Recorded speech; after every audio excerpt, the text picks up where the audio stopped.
안녕하세요. 서초동로 예체능 전문관 경우장 겸 영어과 팀장 최민경 선생님입니다. 오늘은 국어과 팀장 우리 강동원 선생님, 네, 반갑습니다. 사회과 팀장 임현철 선생님, 네, 반갑습니다.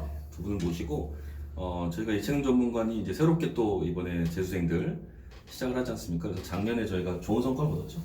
어마어마하죠. 특히 사탐 같은 경우는 뭐 점수가 거의 뭐 다 진짜 뭐 1등급 무지하게 많이 나왔었습니다. 그래서 그런 거에 대해서 좀 선생님들께서 좀 얘기 좀 해주시고 그런 시간 예, 잠깐 가져보겠습니다. 네, 알겠습니다. 지금 국어가 거의 뭐 지금 역사상 가장 어려운 국어라고 하고 있는데 대세죠. 근데 우리 예체능 학생들한테 국어는 좀 어떤 좀 의미인가요? 그 일반적으로 국어가 예체능 국어가 따로 있는 건 아니지만 이 친구들의 가장 중요한 건 뭐냐면 실기입니다. 실기하고의 그 유기적 연관, 밸런스를 잘 맞춰야만 되는데 뭐 수시가 있고 정시가 있습니다. 네. 그러면 이제 여름부터 이제 본격적으로 시작하기 때문에 네.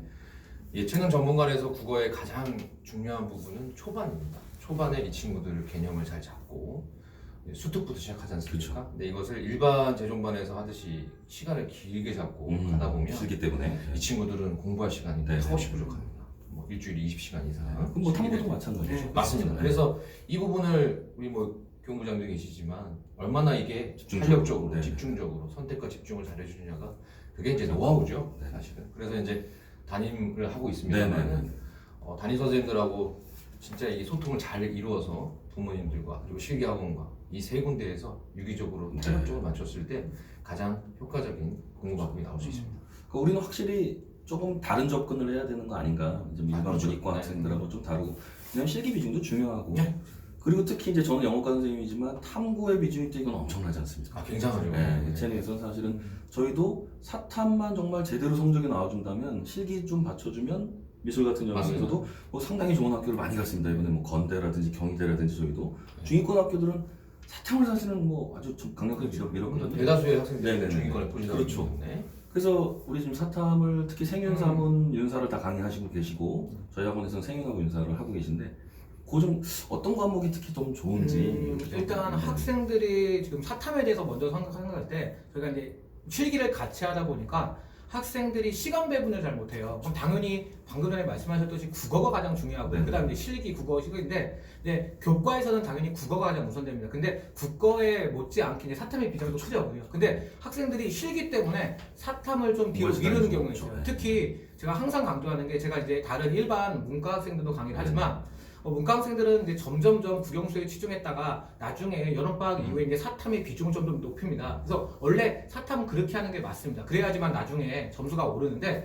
우리 실기하는 학생들은 시간 배분상 앞에 좀 집중을 하고 실기 때문에 여름방학 이후에 아무래도 좀 소홀할 수가 있어요. 네, 그렇기 때문에 그런 부분의 실기와의 밸런스를 잘 잡아야 되거든요. 그래서 일단 제가 항상 말씀드리는 거 뭐냐면 한 초반에 여름방학 전까지 한 10% 20% 정도는 사탐의 공부를 투자하고요. 나머지 여름방학 이후에는 최소한 30% 이상 정도의 시간을 투자해야지만 됐습니다. 왜냐하면 이건 꼭 기억하셔야 됩니다.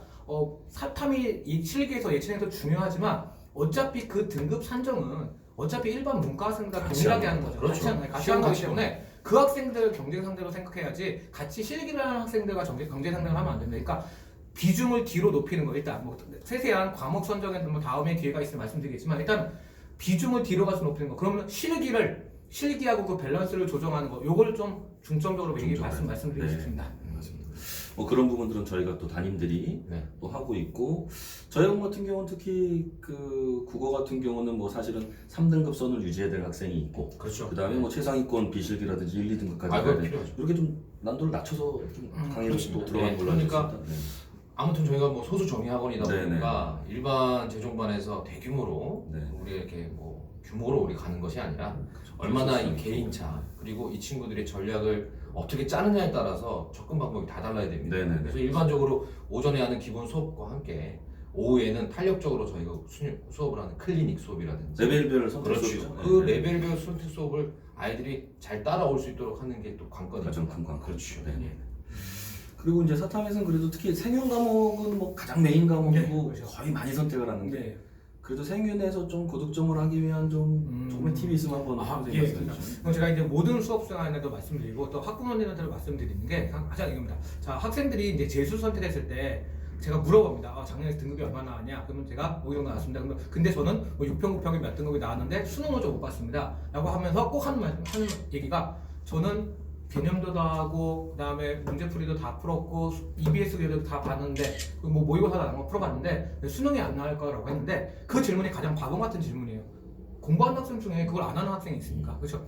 어떻게 하느냐가 중요한 거예요. 그렇죠? 그러면은 제가 한 가지 꼭 말씀드려요. 생은 다 1등급 맞고 내용이 한 번 한 학생들한테 그렇게 어렵지 않잖아요. 그럼에도 불구하고 1등급을 맞기 위해서는 그 평가원에 나온 제시문들과 선지를 분석을 해요. 그러니까 그죠. 아니 문제는 다 풀죠. 기출문제를 안 푼 학생들이었습니다. 그 기출문제니까 이미 다 푼 학생들이니까 저 기출문제 다 풀었는데 평가원과 수능만 점수가 안 나와요. 그럼 어떻게 푸는가가 중요한 거죠. 그래서 제시문을 분석하고 그 제시문이 무슨 의미고 우리가 개념에서 배웠던 내용과 적응할 수 있는 거 그걸 공부해야 되는데 그거를 이제 일일이 학생에 맞춰서 하기가 대규모 학원은 좀 쉽지가 않겠죠. 근데 아무래도 이제 서초 예체능 전문학원은 아무래도 소수기 때문에 그게 좀 가능합니다. 그래서 그 부분입니다. 항상 왕도는 없지만 공부의 왕도는 없지만 제가 사탐에서 특히 생리에서 1등급을 맞기 위해서는 어떻게 해야 되냐라고 할 때 꼭 말씀드린 게 문제를 푸는 게 아니고 문제를 분석하는 거고 어떻게 분석하냐가 중요합니다. 그게 이제 이 학원과 다른 학원의 차이가 되겠죠. 그렇게 접근하시면 될 것 같습니다. 맞습니다. 이거는 뭐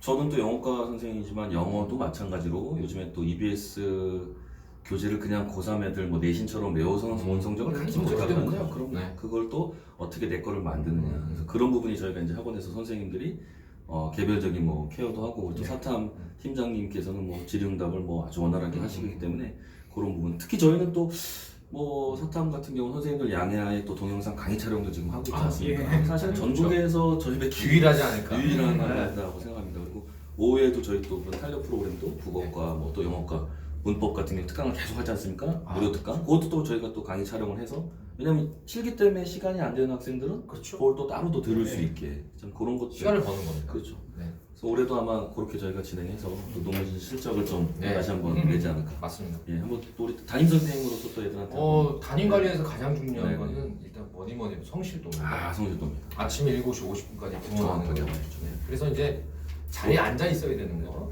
거기서 출발을 하는데 뭐 저도 마찬가지로 뭐 담임이고 네네. 우리 영어 선생님 네, 저도 담임이지만 담임이고요. 네. 네, 저희들이 담임을 할 때 첫째로 가장 이제 중요한 거는 지각하지 않는 거예요. 성실입니다. 네, 성실도. 일단 그 그릇이 만들어져야 그렇죠. 저희가 뭐 담을 수 있는 그릇이 있어야 뭐 물을 담고 뭐 하는 거니까. 근데 이제 그런 성실도와 함께 두 번째는 아까 말씀하셨듯이 저희는 수능이라는 거, 대학 입시라는 거 정답은 정해져 있지 않습니다. 특히 우리처럼 특별한 어떤 예체능 전문관에서는 각 제각각 다 다릅니다.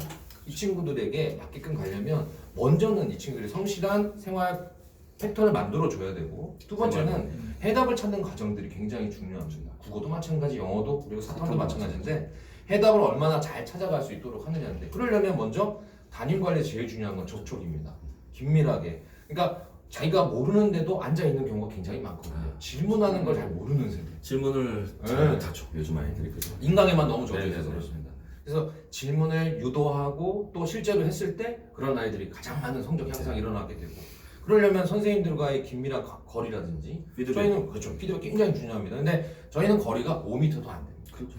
담임 선생님들하고 바로 가장 옆에 가까운 있거든요. 뭐 학원이라고. 때로는 좀 지겨울 수는 있겠지만 네. 그러나 이렇게 가족처럼 같이 지내면서 긴밀하게 우리가 해답을 찾아간다고 한다면 그렇게 어려운 과정들은 절대 아니다. 저는 그렇게 생각합니다.